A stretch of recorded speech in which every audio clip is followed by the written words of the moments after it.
भगवान श्री कृष्ण ने बताया क्यों अंधे जन्मे धृतराष्ट्र, पूर्व जन्म का पाप। महाभारत की कहानी। राजा विचित्रवीर्य का देहांत हो चुका था। भीष्म पितामह, जिन्होंने आजीवन ब्रह्मचर्य का व्रत ले रखा था, स्वयं राजा बनने से इनकार कर चुके थे। माता सत्यवती की चिंता बढ़ती जा रही थी कि वंश आगे कैसे बढ़ेगा। तभी उन्होंने स्मरण किया अपने तपस्वी पुत्र महर्षि वेदव्यास का, जो पाराशर मुनि से उन्हें वरदान रूप में प्राप्त हुए थे। वेदव्यास को बुलाया गया।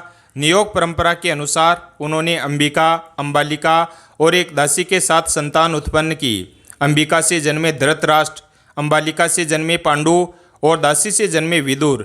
परंतु अजीब बात यह थी कि धृतराष्ट्र जन्म से ही अंधे थे। भीष्म ने पूछा, भगवान, ये शिशु बलवान तो है पर नेत्रहीन क्यों? वेदव्यास थोड़े मौन हो गए। वे कुछ कहना चाहते थे पर रुक गए। समय आने पर इसका उत्तर मिलेगा, बस यही बोले। धृतराष्ट्र बचपन से ही शक्ति में अद्वितीय थे। वे द्वार को एक ही झटके में खोल देते, लोहे की छड़ों को मोड़ देते, परंतु देख नहीं सकते थे।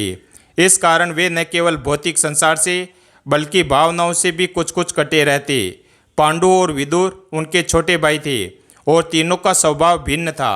पांडु शांत, संयमी और धर्मप्रिय, विदुर ज्ञानवान, नीति निपुण और विनम्र, धृतराष्ट्र बलशाली पर भीतर से हमेशा कुंठित। वे महसूस करते थे कि अंधत्व उनके जीवन की सबसे बड़ी बाधा है, पर वे ये नहीं समझ पा रहे थे कि यह उनके भाग्य में क्यों लिखा गया।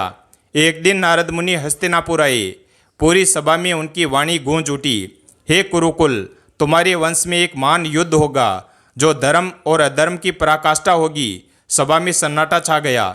धृतराष्ट्र बोले, हे देवर्षि, क्या यह सब पूर्व निर्धारित है? क्या मैं केवल इसलिए अंधा हूँ क्योंकि भाग्य ने मुझे ऐसा बनाया? देवर्षि नारद मुस्कुराए, नहीं राजन, यह भाग्य नहीं, यह कर्म है, और इस जन्म से नहीं, पिछले जन्म से। धृतराष्ट्र के शरीर में जैसे कंपन हो गया।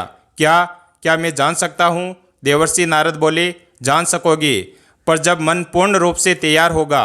अभी प्रतीक्षा करो। समय बीतता गया। पांडु को राजा बनाया गया क्योंकि धृतराष्ट्र नेत्रहीन थे। यह बात धृतराष्ट्र को भीतर ही भीतर तोड़ने लगी। मुझसे बलवान कोई नहीं, पर सिंहासन मुझे नहीं मिला। वह अक्सर यह सोचकर तिल मिला उठते। गांधारी से उनका विवाह हुआ, जिन्होंने स्वयं अपनी आंखों पर पट्टी बांध ली ताकि अपने पति के दुख को बांट सके।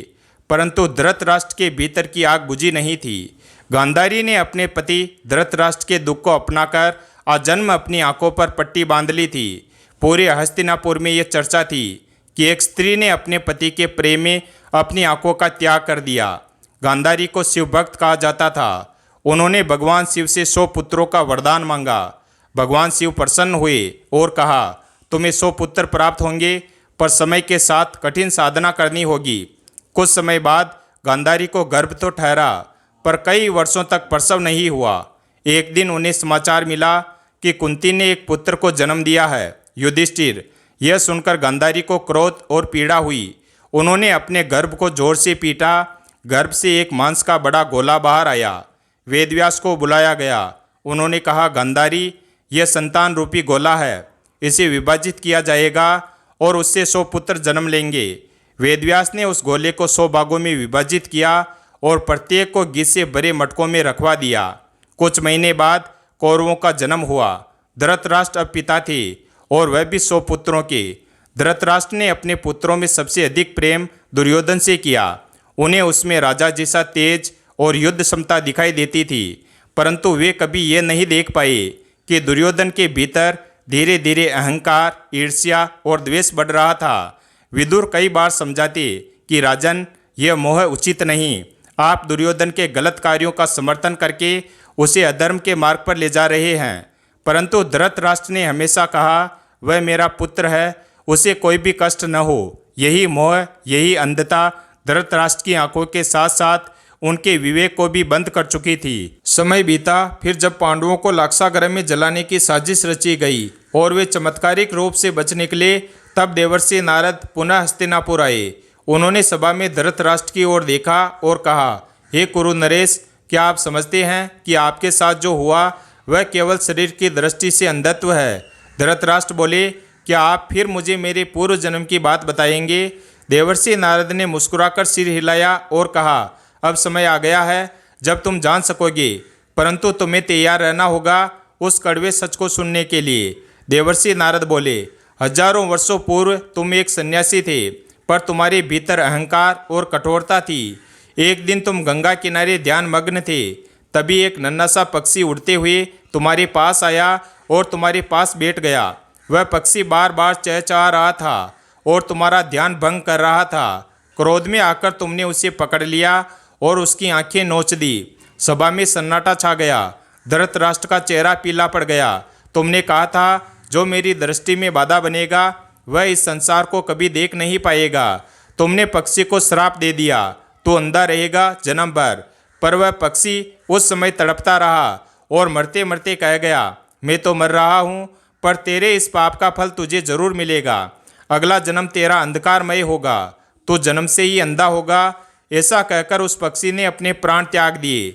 देवर्षि नारद ने आगे कहा, वह पक्षी कोई सामान्य जीव नहीं था, वह एक ऋषि के रूप में पुनर्जन्म लेने वाला था और भगवान ने उसे तुम्हारे पाप का फल लौटाने का वचन दिया था। देवर्षि नारद की बात सुनकर धृतराष्ट्र जैसे जड़ हो गए।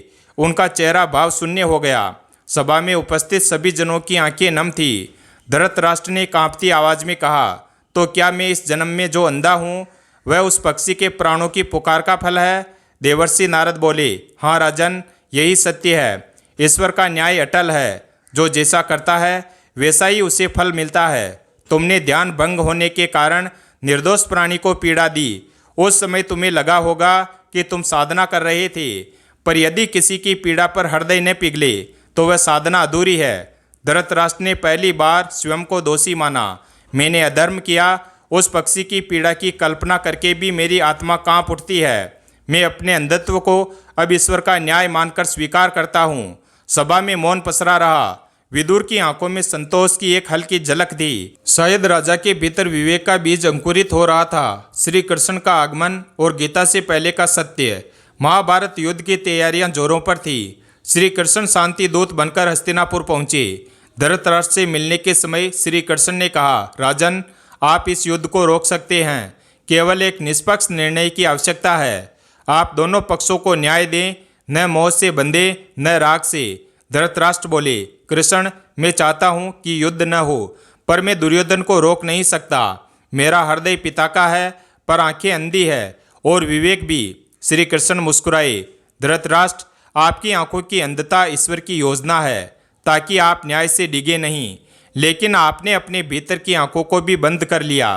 परंतु अब यदि आप सत्य को स्वीकार कर रहे हैं तो यही आपके उद्धार की शुरुआत है।